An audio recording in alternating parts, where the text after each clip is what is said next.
God. So, madalas sa atin sa church, kapag tayo ay nakikinig ng salita ng Diyos, it is very common na ang napapakinggan natin ay tungkol sa tamang pamumuhay, tungkol sa pag-ibig, sa kabutihan ng Diyos, at marami pang mga bagay. At minsan, yung pinaka-topic na hindi ganon na ituturo sa atin ay yung prinsipyo ng pagbibigay ng karangalan sa Panginoon. So ngayon, pag-uusapan po natin ay tungkol sa pag-iika po, no? So marami sa atin ang matagal na sa church at alam natin na ibinigay sa atin ng Panginoon na utos na yung bahagi niya ay ibigay natin sa Kanya, kaya lang madalas alam lang natin ito pero hindi natin na isasagawa. No? Sabi sa Leviticus chapter 27 verse 30, "A tithe of everything from the land, whether grain from the soil or fruit from the trees, belongs to the Lord. It is holy to the Lord." So, yung bahagi ng Panginoon, so lahat ng ating tinatanggap, iyan ay nagmula sa Panginoon. At lagi natin tandaan that everything that we receive from God, dapat yung portion ng Diyos, ibinibigay natin sa Diyos. No? So, nakakamangha na ipinakita sa atin ng Panginoon yung kanyang magandang plano sa buhay natin. Di ba sabi sa Jeremiah 29:11, di ba ang plano ng Diyos sa atin is for us to have a blessed life, di ba? Blessed long life.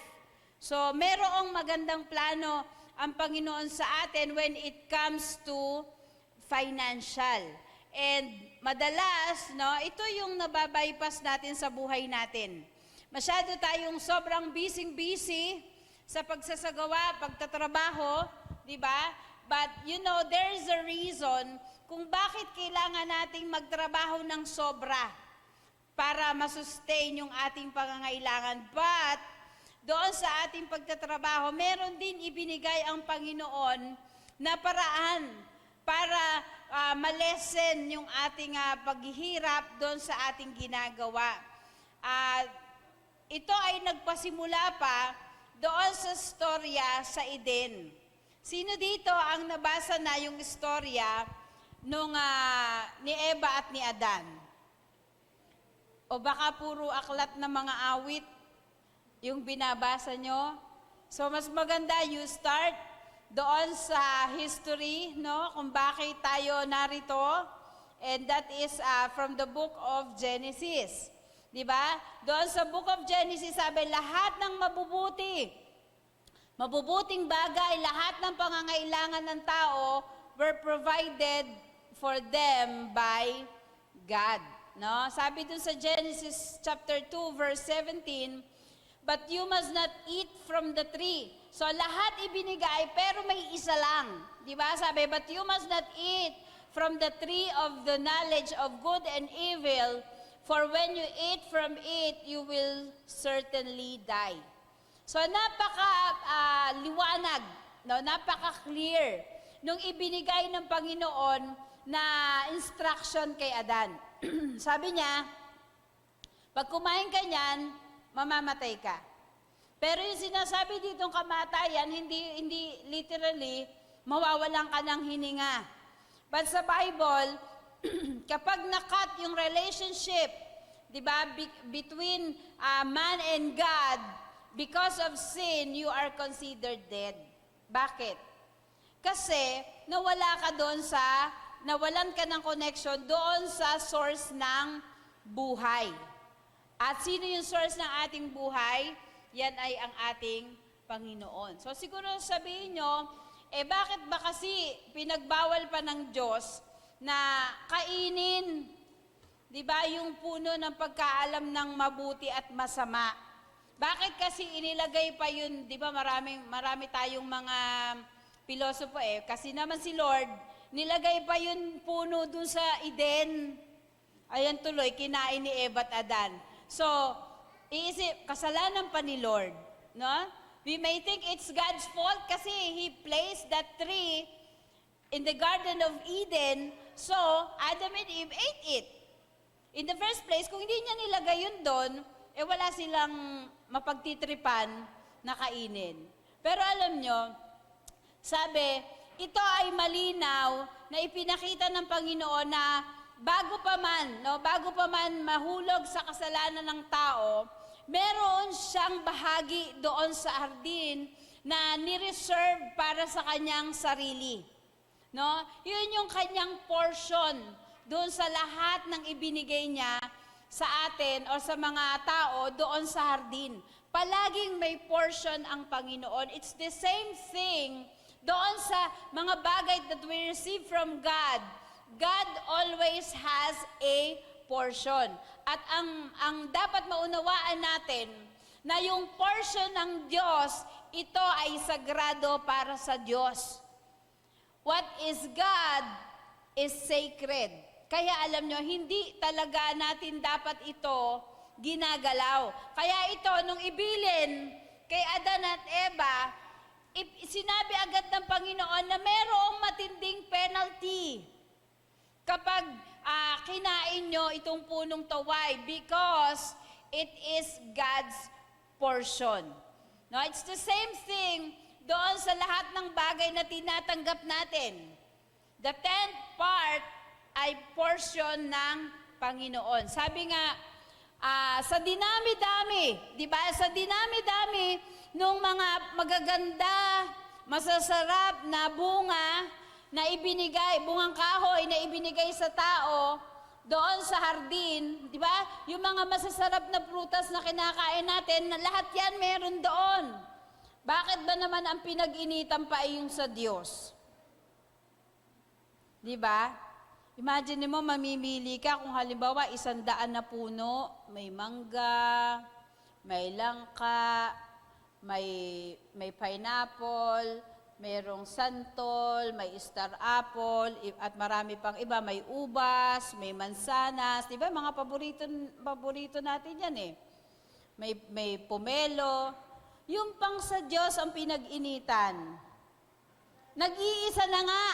Yun sa Panginoon, yung pa yung kanilang kinain. It's the same thing doon sa ating tinatanggap sa Panginoon. Yung 90% atin na, pati yung 10% sa Diyos, gusto pa rin nating kunin. Di ba? So sabi, yung portion na sa Diyos, ito ay banal sa Panginoon. Kaya ibinilin ito talaga sa kanila na lahat pwede niyong kainin, pero yung nag-iisa, siguro kulang na lang sabihin ng Panginoon, pakiusap naman. Huwag niyo nang galawin yung sa akin. Di ba? Halimbawa, kayo ay merong pie. O sabi, itira mo yung pang-10 portion, huwag mo yung gagalawin. Kinain mo na yung 90%, yung 10%, minamataan mo pa rin kainin. Di ba? So, it's a matter of practice and it's a matter of understanding kung ano yung mahalagang prinsipyo ng pag-iikapo. No? So, lagi nating tandaan na si Satanas palaging nandyan para baluktutin yung salita ng Diyos na ibinigay sa atin. Palagi, Satan is always there to deceive us. Di ba? Lagi niyang ginagawang pabor yung mga bagay sa atin para lumabas na parang tama sa atin.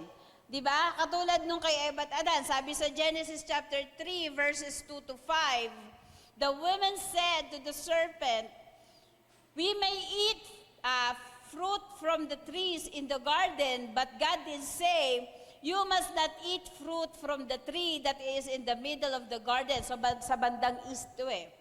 "And you must not touch it or you will die." "You will not certainly die," the serpent said to the woman. "For God knows that when you eat from it, your eyes will be opened and you will be like God, knowing good and evil." Nakita niyo yung pagkakaiba? Kasi yung tagubilin ay ibinigay kay Adan. So, syempre, dahil si Eva, ang kanyang asawa, i-shinare niya, no, yung bili ng Panginoon sa kanya. Kaya lang, pagdating kay Eva, nadagdagan na. Sabi kay Adan, huwag kakainin. Pagdating kay Eva, huwag hihipuin. No? Tapos sabi niya, pag hinipo mo, maaari kang mamatay. No, hindi direct. Sabi naman ni Satanas, hindi totoo yun. Hindi ka mamamatay. Because when you eat that, you will be just like God. So, napaisip ngayon siya. Alam nyo, simula pa lang sa umpisa, mahirap talaga yung mga marites. Kita nyo, kung ito si Eva ay hindi nakipagmaritesan kay Satanas, hindi siya maloloko ng ganito. 'Di ba? Kaya sabi, maging maingat sa pakikipagmarites. Huwag lahat nung sasabihin sa'yo, paniniwalaan mo. Kasi in this case, the serpent lied. 'Di ba? The serpent lied kasi alam niya, he knows God's wonderful plan sa tao, kaya gumawa siya ng paraan para yung plano ng Diyos sa tao ay masira. 'Di ba? Lahat naman ng prutas doon, pinagpala ng Panginoon eh. 'Di ba? Lahat yon ibinebless ng Lord. Kita nyo doon sa Genesis chapter 2 verse 6, sabi, but streams came up from the earth and watered the whole surface of the ground. Ibig sabihin, pare-pareho yung dinadaluyan, no? Ng blessing ng Panginoon. So lahat tayo, pare-pareho tayo na dinadaluyan ng blessing ng Lord. Pero bakit yung iba ay maunlad, yung iba ay hindi? Dahil yung marami ay pati yung portion ng Diyos kanilang kinukuha. So, yung para sa Diyos ay dapat natin ibigay sa Diyos. Kaya alam nyo, kahit sa panahon natin ngayon, no, parang it appears more desirable, no, to carnal people. Kapag hindi ka talaga malalim sa pananampalataya, mas nagiging desirable sa'yo yung portion ng Diyos. Parang yun nangyari kay Adan at Eva, di ba? Kasi kulang pa eh. Natatabunan tayo ng ating mga pangangailangan, natatabunan tayo ng ating mga gusto na mangyari sa buhay, di ba? Nung ating mga ambition, kailangan magamit ko to lahat, Lord. Kasi para mabili ko po yung gusto ko, para ma-sustain yung aking pangailangan, pero hindi natin nauunawaan na kapag ginamit natin or kinuha natin yung portion ng Diyos, tayo ay napapalagay sa sumpa. 'Di ba? Kaya nga, yung tent, sabi, yung tent, ito ay may pagpapala na nagmumula sa Panginoon. Kaya hindi natin, ito ay sagrado, kaya hindi natin to dapat kinukuha. It's the same thing kapag tayo ay nagtatanim, di ba?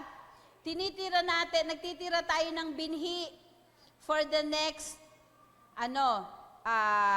na pagtatanim.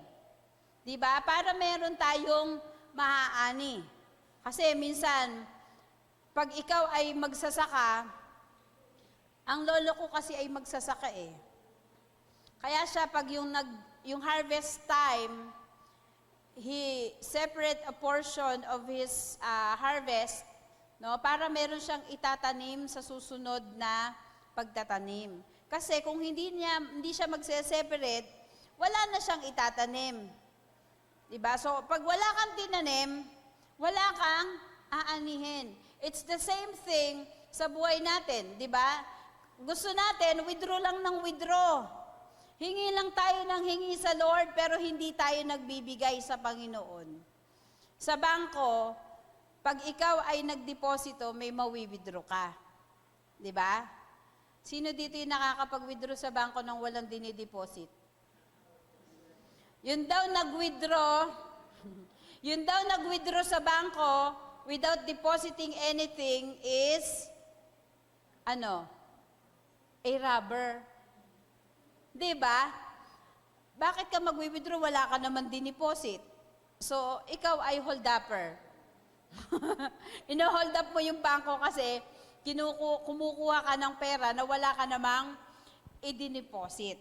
No? Kaya alam nyo, kung si Eva at Adan ay hinayaan na lang yung portion ng Diyos, di ba? Maaari naman yung karunungan na kailangan nila ibigay ng Diyos habang sila ay tumatagal. Di ba katulad natin, we were given the Word of God as our guide, di ba? To give us wisdom, to give us guidance sa buhay natin kung paano tayo mabe-bless. Kaya lang minsan, we just read the Word of God, but we do not do what is written in it. Sabi, ang pagkaalam ng tama or ng dapat at hindi mo ginagawa, ito ay ibibilang na kasalanan sa iyo. Kaya yung portion ng Diyos, wag nating eksperimentuhin. Try ko nga, gagamitin ko nga yung portion ni Lord. Di ba? Kasi walang excuse doon. Kapag kinuha natin yung portion ng Diyos, di ba, merong kalakip na penalty.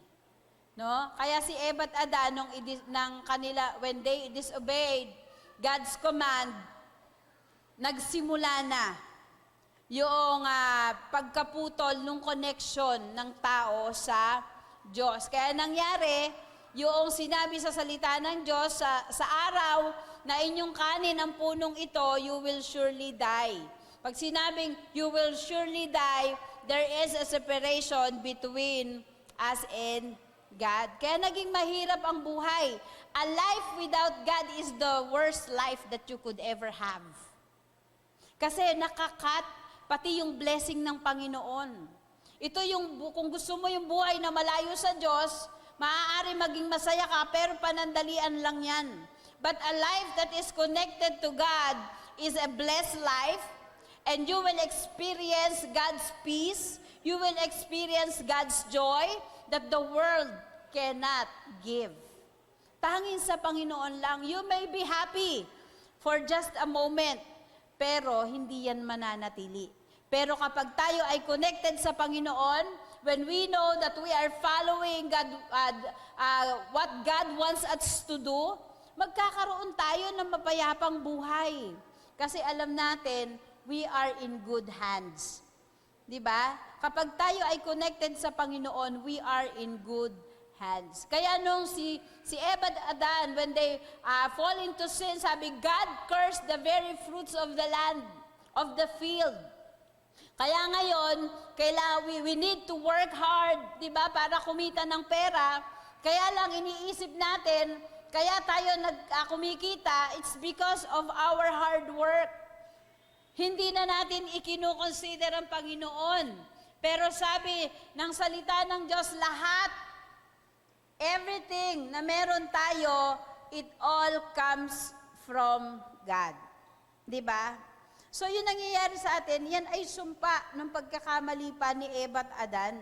Diba sabi sa Genesis chapter 3, verse 17 to 19, to Adam he said, because you listened to your wife and ate fruit from the tree about which I commanded you, you must not eat from it. Cursed is the ground because of you. Through painful toil, you will eat food from it all the days of your life. Kita mo? Kailangan na niyang paghirapan. Bakit ba naman? Ang dami-daming prutas, pipitasin na lang nila, yung pang hindi dapat pitasin, yun ang pinakailaman. Diba? Kaya tuloy tayo ngayon, we really labor hard to earn money. No, it's because of that. Kaya hanggang ngayon, ganun pa rin tayo. Kasi hanggang ngayon, yung portion ng Diyos, hindi pa rin natin madalas ibinibigay para sa Diyos. Di ba? Yun lang. Sa lahat, that's the very thing na hiningi ng Diyos sa kay Eva at Adan na wag mo nang gagalawin. Di ba? Wag yan. Sabi ni Lord, wag yan. Pakiusap, wag yan. Di ba? So, kapag yung portion ng Diyos ay kinuha natin doon sa lahat ng ating tinatangkilik, sabi, tayo ay under a curse. Diba? Sa iba't ibang bahagi, it may affect all parts of our lives, hindi lang yung financial natin. Kasi di ba kay Eva nga anong sabi dyan? Yung kay Eva, di ba magiging mahirap yung kanyang panganganak. Siguro dati, ang panganganak ng babae, parang umutot lang pwede na no? Pero ngayon, pag nanganak ka, sabi, your 1 foot ay nasa grave. No, it's hard to bear a child. So, kasama yon. So, marami ang affected. Sabi sa Malakay chapter 3, ito lagi natin naririnig, 10 to 12, bring the whole tithe into the storehouse that there may be food in my house. Test me in this, says the Lord Almighty, and see if I will not throw open the floodgates of heaven. Alam niyo ba yung floodgates? Sino dito yung naabot yung baha last October? October ba yon? November. November. Di ba grabe Rumaragasa. Ganon yung blessing na dadating sa atin. Sabi ng Panginoon, if we will not touch His portion doon sa mga ibinibigay niya sa atin. Di ba? Sabi, and pour out so much blessing that there will not be room enough to store it. Hindi lang ikaw ang ibe-bless, kundi mag-overflow yung blessing sa buhay mo, and you will bless other people also. Alam nyo, before we started the Dorcas Foundation dito sa church, it was just a simple dream when I was still studying. Sabi ko, when I finished my studies and started to earn money, I will try my best to help students who are in need. So, I started na ako lang. So, I just chose, I think, two students from here. No? Sino yun? Si Beth, nawala na dito. Tsaka si Ada. So, dun ako sa kanila nagpasimula. And then, may isa pa. Sino ba yun? Si Sedi pala. Si Sedi. Yun. So, tinulungan ko sila. And then, later on, dumadami sila. Sabi ko, parang hindi ko na kaya. But, I really prayed that God would bless me so that we could continue helping these students. So, inopen ko ito dun sa mga young professionals dito sa church. That's how the Dorcas Foundation started. And yung aming mga recipient, meron ng ilan na ba yung nakatapos? Yun na. Isa na. Meron na kaming isang nakatapos. And may matatapos na kami ulit. So, I pray that God would bless each and every one of us para ito ay mangyari sa atin. Hindi lang tayo mabe-bless, but sabi, God will pour out so much blessing that there will not be room enough to store it. No, pag binless ka ng Panginoon, you learn to share your blessing. But you will never experience that blessing kung gagalawin mo yung portion ng Diyos. Diba? So God will restore. Diba? Bubuhayin niya yung cursed land because of your faithfulness. No? Huwag tayong maging robbers, yung tawag sa Bible. Diba? Sabi sa Malakay 3:8-9, will a mere mortal rob God? Yet you rob me but you ask, how are we robbing you in tithes and offerings? You are under a curse, your whole nation, because you are robbing me. Diba? So yung portion ng Diyos, dapat ibigay natin yan sa Panginoon. And dapat maunawaan natin sa pagbibigay, sa tithing, no? Sabi dyan, tithing is not all about money. It is also about ministry. We do it as a ministry. Why? Whenever we tithe, no, we support the church, we support yung mission ng Panginoon dito sa lupa. Yung kwento ni Pastor, doon sa Palawan, yung mga tribal children, they go down from the mountain para makapag-aral without bringing any. Samantalang tayo, pag walang baon sa school, we don't want to go to school kasi we don't have food to eat. Diba? But they go from the mountain to dun sa school, sa baba. They go to school kahit walang baon. They don't eat lunch. They just study. And alam nyo ba, dun sa grupo ng estudyante, no, meron doon seven sila magkakapatid sa tribal. 4 of them died because of hunger. Nagutom sila. So, 4 sa kanila yung namatay. Kaya sabi ko, we're going to help support those children hanggang makatapos sila. And I'm going to encourage yung aking mga kasama sa Dorcas. Magpapadala kami sa kanila ng 2 sacks of rice every month for the children.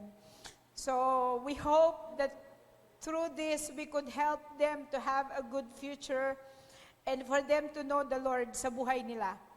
Doon sa Mangyan tribe, we have 30 students dun sa mga Mangyan. And nakakatuwa kasi ngayon, most of them ay nakatapos na sa pag-aaral nila.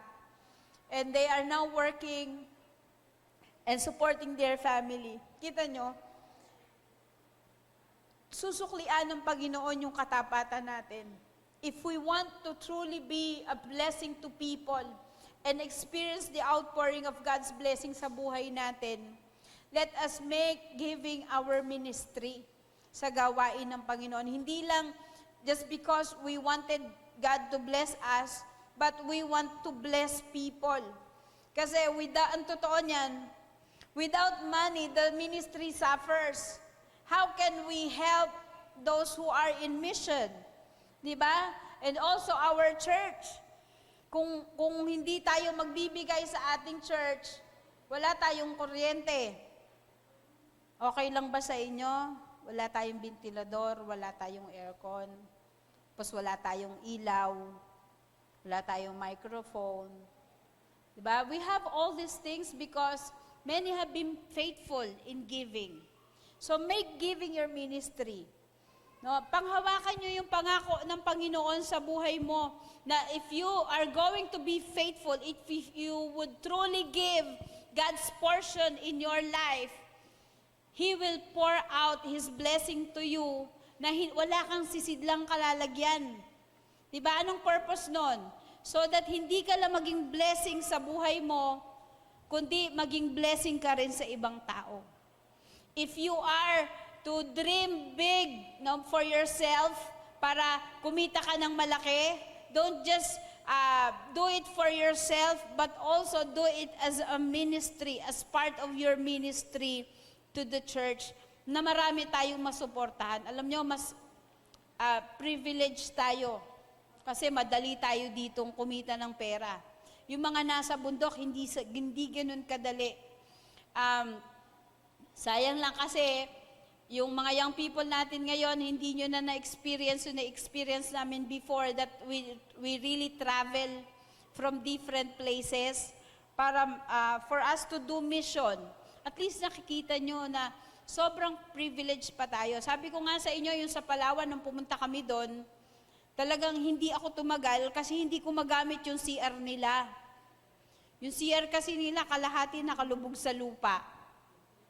So pag mag-poops ka, nakasquat ka. Imagine niyo, paano kayo maghuhugas ng wet packs nyo nang nakasquat kayo? Di ba ang hirap? Tapos when you take a bath, syempre, tabo lang. Pagbuhos mong ganon, you have to look around. Kasi, baka meron na dun cobra na nakaano sa likodan mo. Kasi nga, it's maraming cobra doon. Yung isang pastora doon, nagamit siya ng CR, tapos sabi niya, parang merong hissing sound. When she looked up, ay merong snake na nakapulupot doon sa taas. So, kaya siya dali-dali siyang tumakbo, tapos nakalabas siya doon sa CR. So, mahirap yung buhay nila. Tayo dito, napaka-komportable ng CR natin. Pipindutin mo lang, malulubog na yung ano mo, tapos may tubig ka always. Sila, hindi. Kailangan nilang pumunta sa ilog. Tapos, swerte ka pa pag may nakasalubong ka doon na cobra. When we were there, gulat na gulat kami kasi may cobra doon sa may ilalim ng lababo. Alam niyo, parang walang kapayapaan yung lugar na yon, pero they chose to serve God. And alam niyo ba, na sinusuportahan natin yung mga manggagawa doon. Now, because of that incident, nung pumunta kami, now they are starting to build yung kanilang pastoral house na meron ng magandang CR. So the next time you will go there, ay safe na siya kasi close na yung CR. Yung CR kasi nila ngayon ay nasa labas ng bahay nila, tapos napapaligiran lang ng lona. Ganun kahirap yung buhay nila doon. So the next time we will go there, we have a better CR na and a better place to sleep on. Alam niyo yun, kasi yung ano doon, yung siguro ako pinakamalaki ko alupihan nakita, isang dangkal. Doon ang mga alupihan, mga 2 hanggang 3 dangkal. So, di ba maliit? Pero nakaka-enjoy naman pumunta doon. So, I hope, na tayong mga nandito, na mas maayos yung buhay, we would truly be faithful so that God will pour out His blessing on our lives and we could be a blessing doon sa mga ministry natin sa malalayo. Wag lang kayo magpayaman para sa inyong sarili, di ba? Para sa inyong pamilya, isama niyo yung gawain ng Panginoon. Huwag nating kalimutan yung church kapag tayo ay pinaunlad na ng Diyos. And pangalawa, sabi, tithing is not just giving money. It is also about giving your heart. So, ibinibigay natin yung ating puso sa Panginoon. Kaya alam nyo, yung aklat ng Malakay, it is paulit-ulit, na paalala, na warning, sa bawat isa sa atin that we need to give proper honor to God because He is worthy of it. Lahat na tinatanggap natin mula yan sa Diyos, and when we give God's portion, ibig sabihin, iginagalang natin yung bahagi ng Diyos sa ating buhay. Diba? Not just our money, but also our time. Diba? Mag-spend tayo ng time sa Panginoon, hindi palagi na lang tayong nasa galaan, busy-busy tayo sa pag-aaral, busy-busy tayo sa trabaho, but when it comes to God, we don't have time. So give God the honor that is due Him. Give Him your heart. So, hindi lang yan puro sa pagbibigay ng financial aspect, but sabi, it is about giving your heart. When you give your heart to God, it's not easy, it's not hard, to give sa gawain ng Panginoon. Di ba sabi, you can give without loving, but you cannot love without giving. So if you truly love God, you will be cheerful, di ba, when it comes to giving. Lagi kang magalak. Di ba sa pagdating sa New Testament, sabi, magbigay ka ng naaayon sa iyong puso, na ikaw ay nagagalak sapagkat God loves the cheerful giver.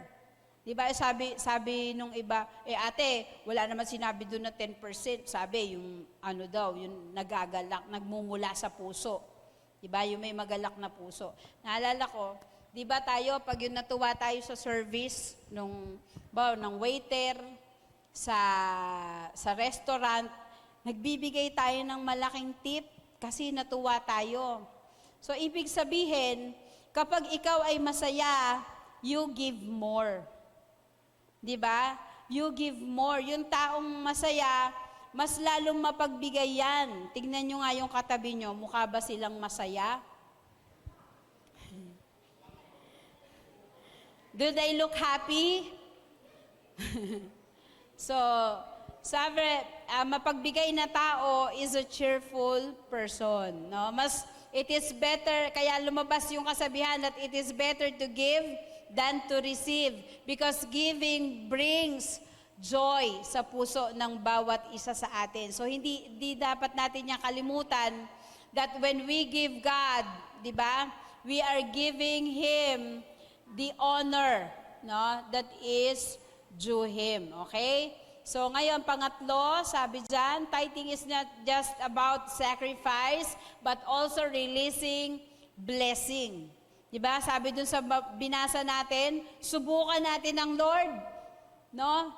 Kung tayo ay magiging matapat sa Kanya, ibubuhos niya yung pagpapala niya sa ating mga buhay.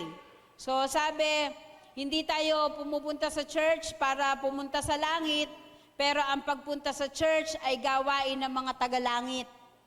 At kapag pupunta ka sa church, di ba, dapat dala-dala mo yung kaloob mo para sa Panginoon. So, yung mga ayaw sa church, sabi, ano daw yun? Mga ayaw pumunta sa langit. Kasi yung napunta sa church ay yung pumupunta sa langit. Bakit?